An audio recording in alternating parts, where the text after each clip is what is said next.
Good afternoon, delegates. As many of you may now know, I am Garrett Thorne from the Coldwater High School delegation. YIG this year has challenged me and made me grow in ways I did not think was possible.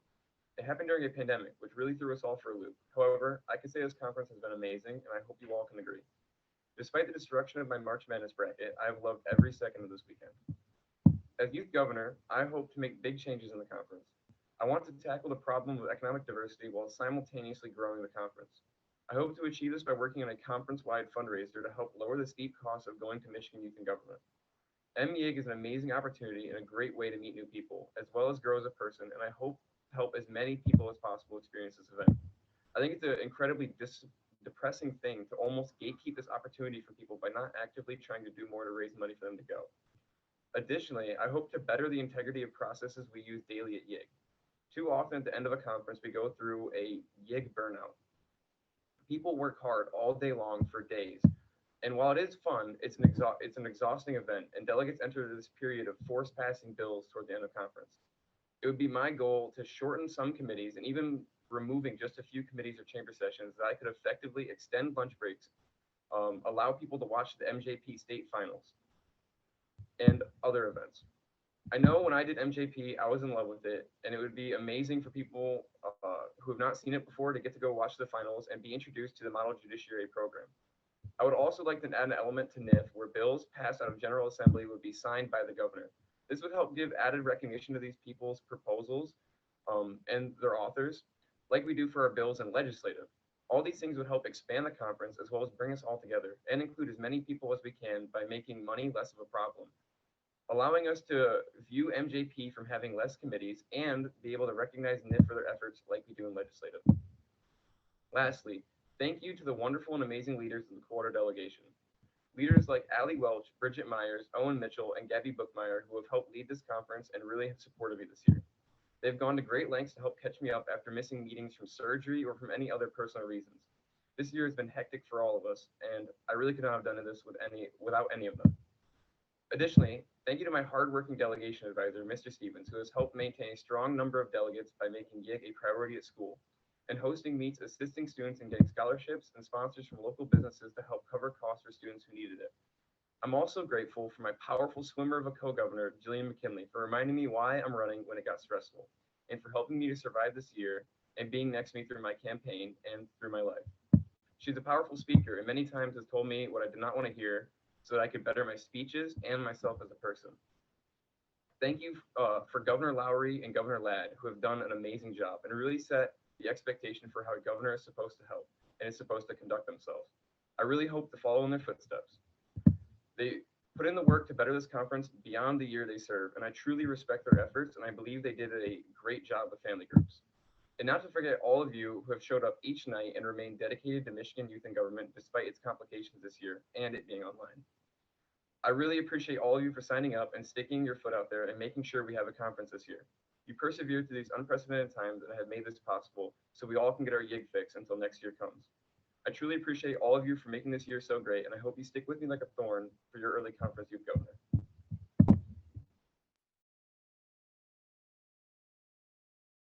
The past few days that I've been at this conference, I've gotten to know so many of you, hear so many intelligent and well-written bills, and participate in robust and nuanced discussions about very important issues. These past few days remind me of the reason why I joined Michigan Youth in Government in the first place, as my worldview has truly been expanded as I've been made aware of so many brilliant ideas and similarly brilliant people. As our conference comes to an end, however, I would like to give thanks to some people that made this conference truly special.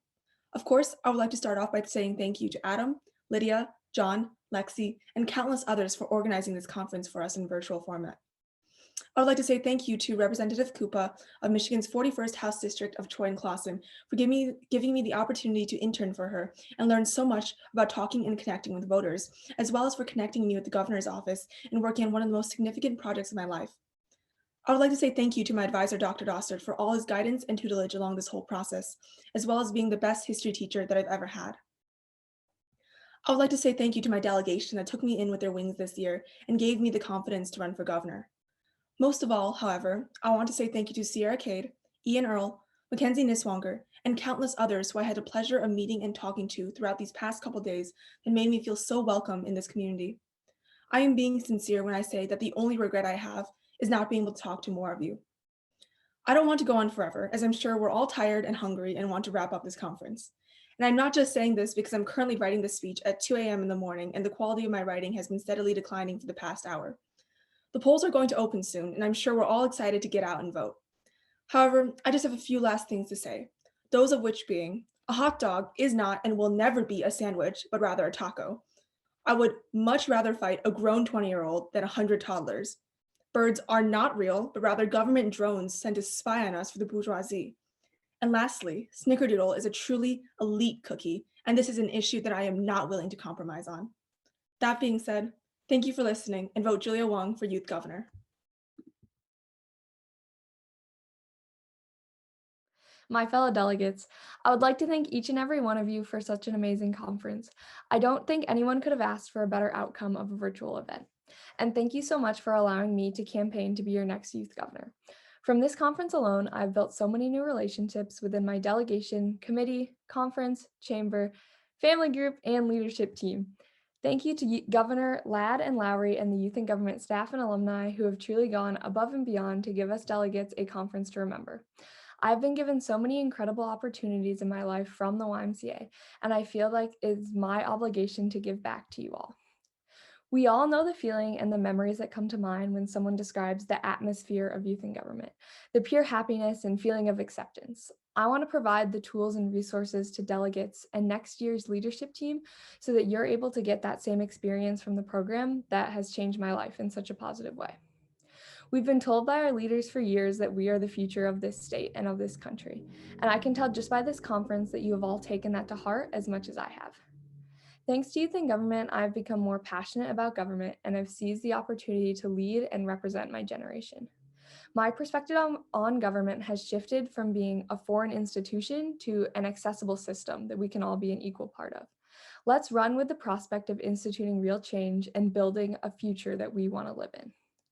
That vision of the future has driven me to involve myself in as many programs as possible that can help me grow my leadership skills, help our voices be heard, and give back to communities that have given me so much. The YMCA National Advocacy Days program brought me to Washington, D.C., where I talked to Representative Rashida Tlaib and other elected officials of the state of Michigan about the impact that we can have on the future. Our generation is so powerful, and by being politically active, I truly believe that we have the ability to make real change in the world. And that's what my campaign is really about. It's giving the youth of this state a voice, not only in the conference in Lansing, but taking those ideas and making them known to the elected officials of the state and of the country. And just like democracy is by the people and for the people, I would run a youth in government program with a leadership team and governor's cabinet made up of equal representation from the delegations represented. And everything I would do would be for the people. While I do have specific political ideologies that shape my ideas for legislation, I would always value the ideas and priorities of the majority. If well-written and strongly supported bills make it to the governor's desk next year that I personally wouldn't support, that would never deter me from making decisions best for the delegates of this conference and for the state of Michigan. As discussed in yesterday's town hall, there are certain issues that I will always advocate for because I believe that they are most important to the success of the conference, the first being equality. I recognize the privilege that I have compared to minority groups that can feel underrepresented or disrespected, and not necessarily in youth and government, but in their daily lives. Just having the opportunity to address you all today gives me a platform to advocate for greater awareness of certain social issues that we can all play a part in changing. I would never deter from giving my support to the overall cause and fight for equality. Another position that I hold unwaveringly is that of respect. Respecting others in civil debate, respecting the environment around you, and respecting yourself are each actions I try to take every day. These key issues are incredibly important to me as a candidate and as a person, and I know that everyone here has their own issues and morals that they stand by too. And that is what makes a program of youth in government so powerful. We can all come in with firm beliefs on issues and are given the same platform to express those ideas freely. And if we can all come in with open minds, maybe certain positions can shift, or we can open our minds to new ideas that we had never considered. I hope that next year's debate, ideas, and change that we bring to Lansing will be just as impactful as this year. I will do everything in my power to give you the tools needed to have another successful conference. I'm excited to see you all at Kellogg Center in person, where we can build on the relationships made here and continue building a program that we should all be proud of. I consider you all to vote for Emma Macaluso for Youth Governor in 2022. Thank you so much for your time.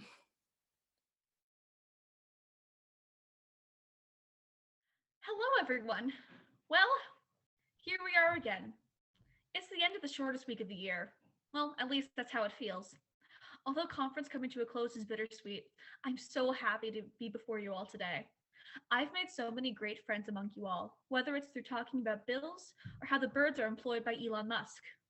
It's taught me that YIG isn't Lansing. YIG is us. Every single one of you are part of the wonderful patchwork that makes this program special. I'm so glad that you're all here.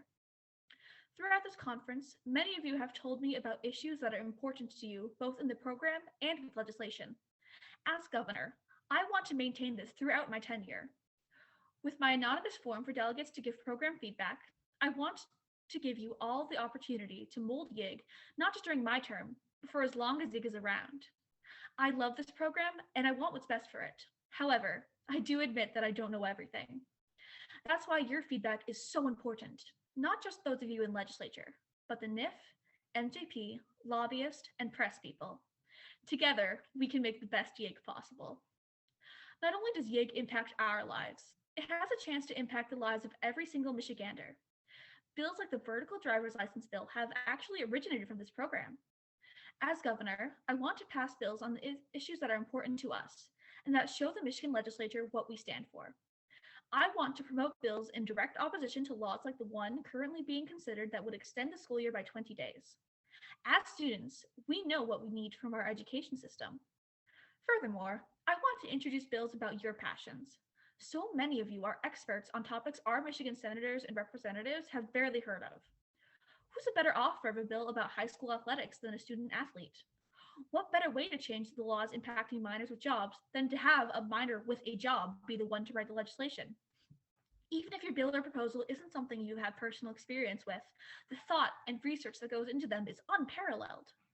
Topics ranging from insurance to forestry to healthcare are so important to you all, and it shows. Though we can't vote yet, our voices are powerful. YIG is one of the ways we can have a real impact on our world. Every single one of you have opinions that matter, and I want to hear them all. Next year will be a very exciting year. If all goes well, we'll be in person again.